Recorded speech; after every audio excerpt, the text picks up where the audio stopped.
14, 1978, 44 years ago today. On that May 14th was a Sunday. It was Mother's Day. And at 7 o'clock in the evening, up here at Newman Memorial Hospital, with Dr. Myers in attendance, Stephen Lee Reeser came into this world. He is a true Shattuckite. And about 2 years later, we moved away to a different school, and he hasn't been back till today. I could go on a long list of things he's done. I'm not going to do that. I'm going to hit a few highlights and then let him speak to what's on his mind. He is an ordained elder of the Seventh-day Adventist Church. He's pastored churches. He has a couple of doctorates. He teaches at our university in Canada, Birmingham University. He is a professor and the head of the department of theology. He's an accomplished musician. I don't know if he does much artwork anymore. He used to do some beautiful painting and drawing and stuff. He worked his way through high school and college selling Adventist books. And he was good at it. At the time he told us he was going to do that, we thought, he was this quiet, reserved young man. But he took to it like a duck to water and did well. Needless to say, we're proud of him, and we're glad that he's here. Speak to what's on your heart today, son. Thank you. People talk a lot about identity in the world we live in today. People have different ideas about what identity is. And Shattuck, Oklahoma is part of my identity. When people ask, where are you from? I tell them a little town you've never heard of in northwestern Oklahoma called Shattuck. Now that's safe to say in places like Alberta or Michigan or other places I've lived. Not safe to say if, say, you're from Canadian. They would know where Shattuck is because Shattuck's on the map. And it's a part of this region, an important part. And it's an important part of your lives, you who live here and near here, whether you've lived here since before I was born, Pat and Marion and many of you, who I still remember the names of, though I wouldn't have been able to pick you out in a crowd. Our sermon today is about identity. What is your identity, and how do people identify you? In the early 2000s, there was a man in South London who began attacking women who were walking home or traveling home by bus at night. Women throughout London were too frightened to go out alone at night. And for nearly 4 years, the police took statements, they collected evidence, and finally, after 4 years, they had a suspect, 41-year-old chef Kirk Reed. But for 3 years, they did not arrest him. They did not charge him. They did not even interview him for 3 years. Over those 3 years, it is estimated that Reed attacked another 20 women. They knew who he was. They knew what he was doing. And for 3 years, they did nothing. He was finally arrested and convicted after numerous attacks, only after new investigators took the case over. The commander, Mark Simmons, said, "It is clear from the evidence heard in court that the standard of investigation was not what we as an organization or the victim should have expected. 20 women's lives changed forever because the authorities did not condemn the guilty." Our verse today, Proverbs 17:15, that threw Van for a loop. He who justifies the wicked and he who condemns the righteous, both of them alike, are an abomination to the Lord. There is something inside of us that cries out for the proper identification of wrongdoers, of criminals. We want vindication for the wrongly accused, but we want judgment against evil people. Now we know that for the good of society there is a God-ordained requirement that we condemn the guilty and that we justify or set free the innocent. God hates it when we condemn an innocent person, and he calls it, the word is an abomination. It's a really strong word, an abomination when we let a guilty person free. But that is exactly what Jesus did one morning in the temple. Though the law said to condemn, Jesus let her go. Now, if I were to ask you, should the guilty get away with it and walk away free? All of us would say, no way. So why, when we read the story of the woman caught in adultery, do we cheer when she is not condemned? The Pharisees had heard much about Jesus, but this latest thing they heard was disturbing. A servant had rushed in. There's a crowd in the temple. They're listening to that Galilean teacher. He paused. He didn't want to say the next thing. Some were saying, will the Messiah do greater signs than this man does? So the people think he's Messiah, the high priest muttered. Well, we will see. Guards, go arrest Jesus of Nazareth and bring him back here. As the guards left for the temple courtyard, the priests and Pharisees made plans right then and there to kill Jesus. But the guards returned empty-handed. Where is he? One of the chiefs asked. The guards looked at each other. They shrugged. Never has any man spoken like this man speaks. Has he led you astray as well? They said. Do you not know anything? Do any of us believe in him? You ignorant people. One of the guards stretched out his hands in front of himself. Some of the people were saying, could this be the prophet? So he's claiming to be the prophet. They knew the prophecy well. It would be on the screen if my computer were talking.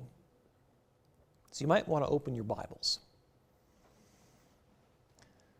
And you can pick any of those versions on your phone you want. We're going to be in the book of Deuteronomy for the rest of our time this morning. Let's start with Deuteronomy 18, verse 15. Swing on over there to Deuteronomy 18, 15. The prophecy says this: the Lord your God will raise up for you a prophet like me from among you, from your countrymen. You shall listen to him. This was the prophecy. And if they are saying that Jesus was the prophet, well, that was blasphemy. But one of the rulers, Nicodemus, stood up and said, our law does not judge a man unless it first hears him and investigates. Does it? Or are you also from Galilee? Somebody mocked. The chief priest paced to the far end of the room, his brow furrowed and his lips pursed, and there he paused deep in thought. In their interactions with Jesus, up to this point, the Pharisees had found that Jesus was kind to a fault. I mean, not kind to the Pharisees, but to everybody else he was kind. He's always helping people and doing good and defending the weak and the guilty and eating with sinners and healing them and forgiving them as if he had the power to do that. This was his weakness. If presented with someone in trouble, Jesus couldn't seem to helping them. We'll see, the chief priest said. He turned and interrupted the discussions of the assembly. We will see what this Galilean knows about the law.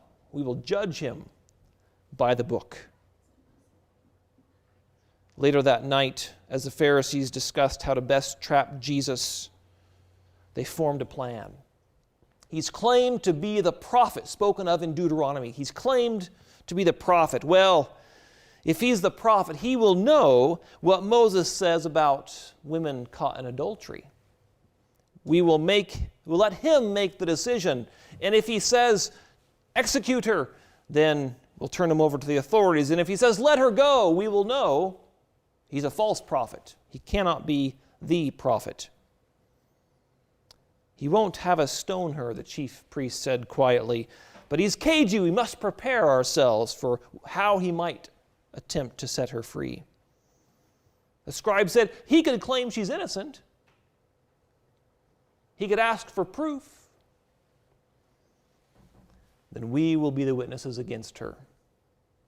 Then it will be indisputable, and we will have the right to accuse her according to the law. And the law of Moses said they had that right. If you turn back to Deuteronomy 17:7, just one chapter back. Deuteronomy 17:7 says, the hand of the witnesses shall be first against him to put him to death. That was the rule.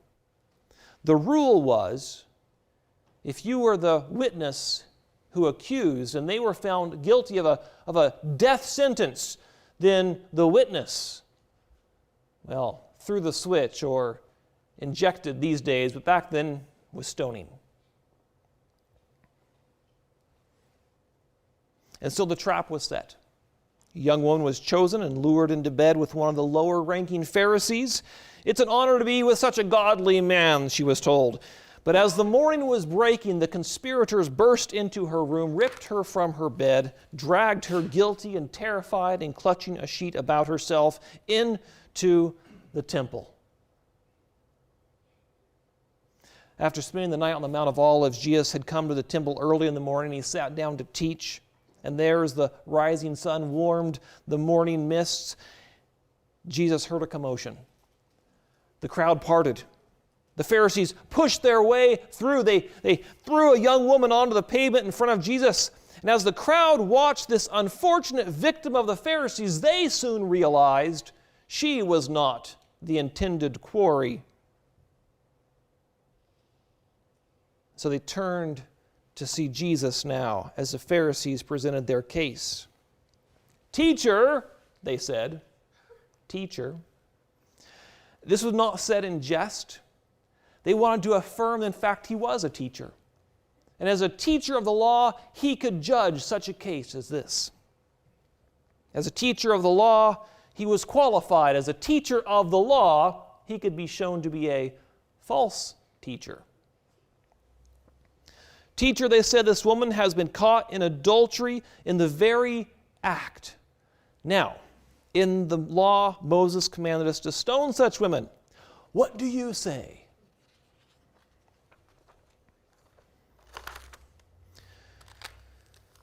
So, our question is this: is Jesus the prophet? Is he the one Moses predicted? Is he Messiah? Has he come to destroy the law and the prophets or to uphold them? The Pharisees know if he breaks the law of Moses, he cannot possibly be the prophet. He cannot possibly be the Messiah. And this isn't important only to them and to her. It's important to you and to me if we're followers of Jesus. If you believe he was Messiah, how do you defend him breaking the law? Someone will say, well, maybe she wasn't guilty. She's guilty. There are witnesses. Furthermore, there is a clear sentence in such a case: death. Deuteronomy 22:21. In this case, they say, then they shall bring out the young woman to the door of her father's house, and the men of her city shall stone her to death with stones, because she's done a disgraceful thing in Israel, to play the harlot in her father's house. So you shall put away the evil from among you. Someone else will say, but that's Deuteronomy. That's Old Testament, Old Covenant, the Old Testament God. Jesus came to make a new covenant. We like the New Testament God, not the Old Testament God. So he ignores some of the draconian laws of the Old Testament that we don't really like ourselves anyway. No big deal, right? No big deal. But let's ride that train of thought to its logical conclusion.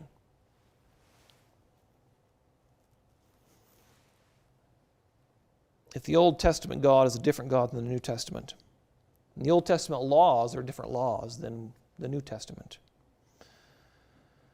then we have no reason to obey any of the Old Testament.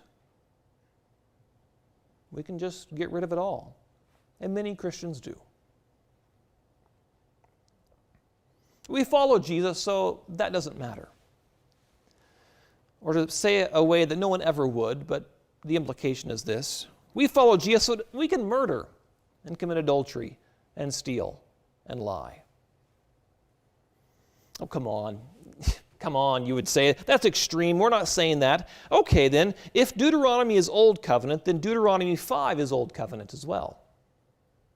Deuteronomy 5, especially verses 12 to 15 that begin, observe the Sabbath day to keep it holy. I trust I'm in a room of people who think that might still be important. Jesus himself said it's easier for heaven and earth to pass away than for one stroke of the letter of the law, including Deuteronomy, to fail. Others will say, many others will say, maybe Jesus doesn't actually view her sin as very serious. Sexual sin, not that big of a deal. In the grand scheme of things, I mean, really, compared to a lot of stuff that happens on this planet, what's a little harmless, innocent affair, really? In fact, the phrase, let those who have no sin throw the first stone, is the rallying cry of those who like to smugly point out the church's sins and say, you don't have any grounds to say anything to me about how I live my life. You're not sinless. How dare you say that what I'm doing is wrong? And they're right. We aren't perfect. We are not without sin. But be careful what license you take from this story. Yeah, Jesus is so gracious towards sinners, but he's deadly serious about sin. He's going to tell this woman in just a moment, he's going to tell her, from now on, do not sin anymore. In fact, when he describes to the Apostle John the city he's preparing for us, he describes in Revelation 22, verse 15, he says, outside are the dogs, those who practice magic arts, the sexually immoral, the murderers, the idolaters, and everyone who loves and practices falsehood. Jesus takes all sin seriously. So if she is guilty, and she was, if Jesus is not ignoring the Old Testament law, and he is not, and if sexual sin is serious, it is, like all sin, then why does this story not end with stones flying in the temple that morning? It's an important question. It mattered to this girl, but it also matters to you and me. Who do you identify with in this story? Funny thing about stories, every time we hear a story, we automatically identify with someone in the story. And when we tell stories well, we help our hearers identify with the people that we are talking about. This is a well-told story, so who do you identify with? Do you identify with the Pharisees?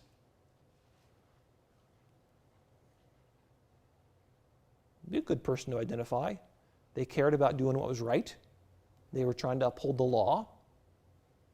They were trying to make sure that a false teacher wasn't able to teach anymore.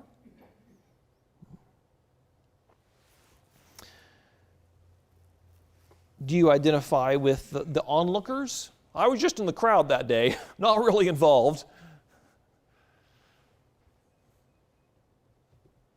But what if someone reached deep into the recesses of your life and found that one closet, the one with the skeleton in it, and exposed you publicly? What if it happened right here in church? Even worse, what if it happened in front of the whole world or the whole universe and before God at His judgment? Because that's going to happen. There's a day coming when every thought and imagination and action will come to light. And if that doesn't make you nervous, you're a better person than I am. You know that your darkest secret would condemn you to death because the law requires that. Her hope is our hope. At this point, John tells us they were saying this, testing him, so that they might have grounds for accusing him. John lets us know this isn't about this girl at all. They're trying to trap Jesus, trying to accuse him. They'd brought her before him with the malicious intent of proving him to be a false teacher. The test was to demonstrate that Jesus was not the prophet that was mentioned in Deuteronomy 18. They did that by bringing a case from Deuteronomy 17. It's the part that says, they had said, in the law Moses commanded us to stone such women. They were quoting Deuteronomy 17:7 that says, the hand of the witnesses shall be first against him to put him to death. So they were claiming actually to be the witnesses. And they said to Jesus, what do you say? A hush fell over the crowd as they strained to hear Jesus' response. His eyes narrowed as he looked at these shepherds of the flock, and they glared right back, challenging, daring him. But one pair of eyes was not looking at Jesus. As Jesus looked at the prone, disheveled form on the ground in front of him, tears filled his eyes. I knew he wouldn't follow the law, said the chief priest, grinning with satisfaction. Whatever he says next, he will condemn himself. But Jesus stooped down and wrote with his finger on the ground. What is this? We came to you with a question of law, and you're not going to answer us? Have you no respect for Moses? Tell us your verdict. Shall we stone her or not? The voices were silenced, though, as Jesus rose from the ground like a lion approaching his prey. His gaze, hardened and angry, penetrated each one of them. He who is without sin among you may cast the first stone. Silence. Then he crouched, and his finger once again touched the stone pavement of the temple grounds. The New Living Translation translate this. It says he wrote in the dust. Have you ever pictured it that way? Writing something in the dust there? Yeah, I have too. But that's not what John says. He doesn't say he wrote in the dust. He says he wrote on the ground twice. It's a strange reaction to their question. Strange, yet rich with meaning. You know that they are about to leave, right? We know the story. They're about to walk away and leave Jesus alone. But why? Jesus has called them all kinds of bad things before this. And they've never slunk away in shame. They were always angry. Why did they leave this time? Why did being called a sinner this time matter? Well, it must have to do, we say, it must have to do with what Jesus wrote on the ground. And I've wished, perhaps as you have, that I could have been there and looked over Jesus' shoulder and see what he was writing there.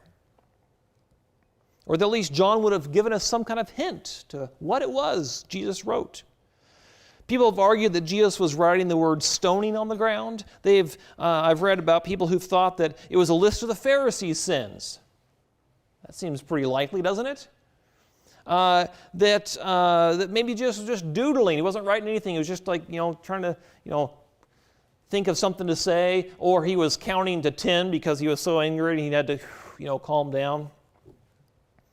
People have said a lot of different things.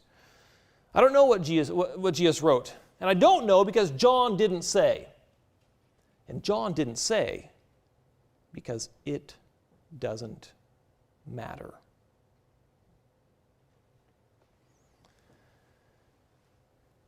Sister White suggests that there was a revelation of sin on the ground. I don't disagree with that. But there's something else. There's something important. There's something bigger. It's not what Jesus wrote. It's what Jesus said.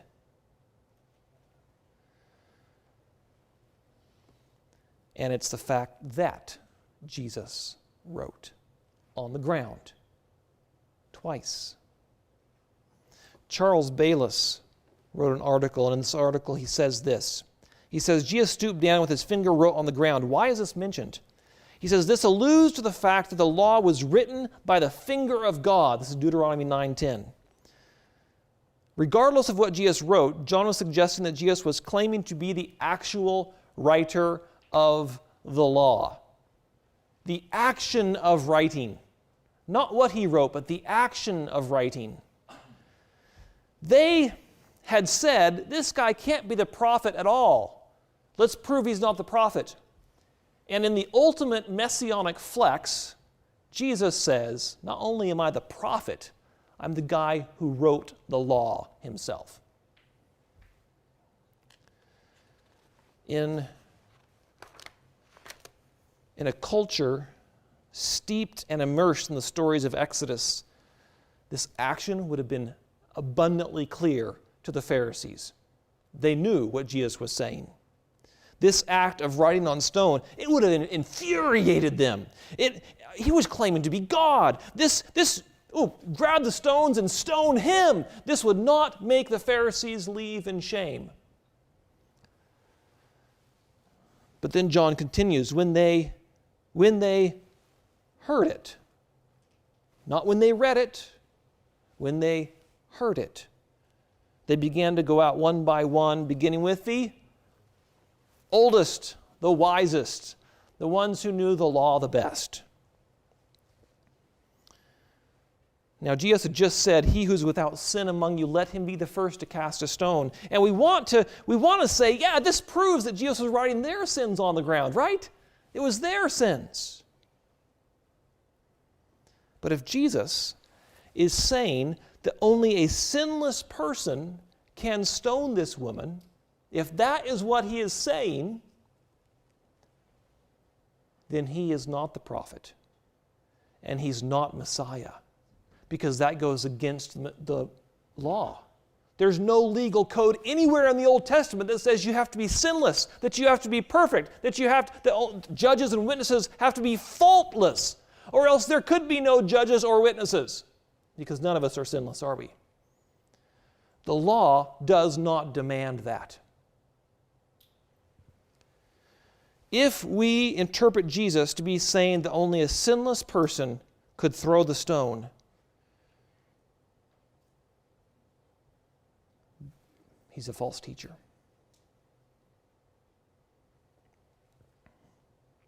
I imagine the Pharisees were about to rush on Jesus, seize him, arrest him, kill him right there in the temple for heresy. This is actually what they'd counted on. They'd counted on him saying the wrong thing, and he had just said the wrong thing. Maybe they were even starting to move towards him, when all of a sudden the oldest, most learned of the Pharisees paused. He had a bewildered look in his eyes, which quickly turned to fear as his complexion paled. And he turned and without a word left the temple. One by one, according to the depth of understanding of the law, the Pharisees left until there were none there. When they heard it, they were witnesses. According to the law, it was their right to stone her.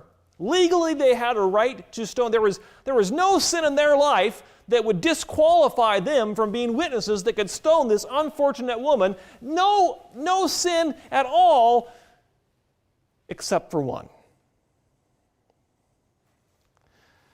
Oh boy. Jesus, who knows the hearts of each of us, knew that they had maliciously engineered the situation to trap him. The one who sees the hearts of every man and woman had also been witness to the events of the previous night. He knew that if the case were investigated, it would be clear to the investigators and to the judge that they were malicious in their actions. Whether or not she was guilty actually doesn't matter, because they were being malicious in an attempt to trap and execute Jesus. The loophole lay in the very section of law that they were using to trap him. Deuteronomy 19. Please turn there in your Bible. You're going to want to read this with me. Deuteronomy 19, 16 to 19. If a malicious or false witness rises up against a man to accuse him of wrongdoing, then both the men who have the dispute shall stand before the Lord, before the priests and the judges who will be in office in those days. The judges shall investigate thoroughly. And if the witness is a false witness, and he has accused his brother falsely, then you shall do to him just as he had intended to do to his brother. If the Pharisees pressed this matter and were found to be malicious in their actions, they would be stoned. They'd identified this woman as guilty, and they'd identified themselves as righteous. But it was a case of mistaken identity. Their actions in themselves were breaking the law that they cared utmost for, the law they had sworn to protect. In their desire to get rid of Jesus, they were breaking it. Ellen White gives us insight into their motives. Talking about this story, she says, "Those who are most guilty of wrong are the first to see wrong. Therefore, let every church member see to it that his own heart is pure before God, that his name is not only written on the church books, but registered in the Lamb's book of life. Then he will not be a judge of his brethren. He will not be a despiser of those whom he considers defective." The spirit that instigates accusation and condemnation in the church, which results in uprooting those that are looked upon as evildoers, has manifested itself in seeking to correct wrongs through the civil power. This is a warning for us today, friends. This is Satan's own method for bringing the world under his dominion. But the Lord Jesus Christ has given us no such example for thus dealing with the erring. That spirit that motivated the Pharisees is the same spirit that in the past has led to oppression and inquisitions that we fear, but we believe will motivate great persecution in the future. It's not the spirit of Jesus. And so Jesus was left alone, and the woman, where she was in the center of the courtyard, and straightening up, Jesus said, "Woman, where are they? Did not one condemn you?" And she said, "No one did." But there was one left. There was one left who could. Jesus, who knew what had happened, knew she was guilty, could condemn her, and he did not. And he's well within his legal rights not to. Deuteronomy again.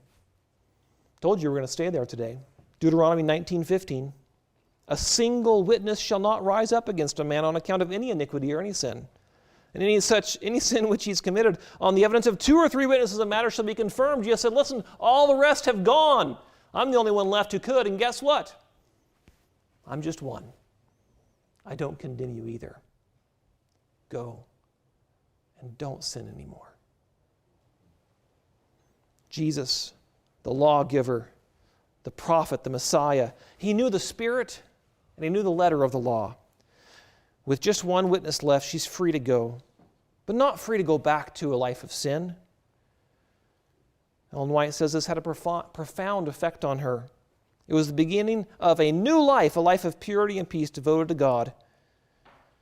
When Christ sets us free, we too are given an opportunity. Sin is so serious, but no sin is so powerful that Jesus has not accounted for it and already taken care of it. But we are also at a risk of having a case of mistaken identity. We showered and dressed this morning, combed our hair. You look very nice today, folks, by the way. Good job. Looks very good.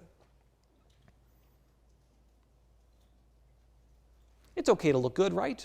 It's okay to dress up. It's okay to portray ourselves as sharp.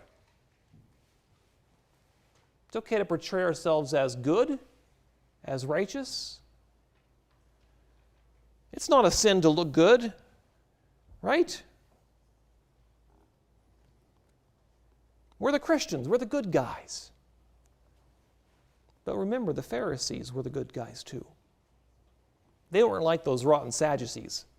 The Sadducees were just rotten. The Pharisees were the good guys. Mistaken identity. There's daily moments where we have to let that mask drop. We have to confess who and what we are. Perhaps to a close friend or someone we've hurt, that's necessary. But daily we must find ourselves like this woman did at the feet of Jesus. Every day. Only when our worst fears are realized and our sins are exposed to Him, only then can we put ourselves in a posture for Jesus to help us, to tell us, I don't condemn you either. And that's the problem. What the Pharisees didn't understand, what they missed, was the text for today, Proverbs 17:15. He who justifies the wicked and he who condemns the righteous, both of them alike are an abomination to the Lord. You see, they'd assumed that they were the righteous. They didn't realize that wickedness and righteousness isn't defined about whether you have sin in your life or not. If it was, there'd only be one category.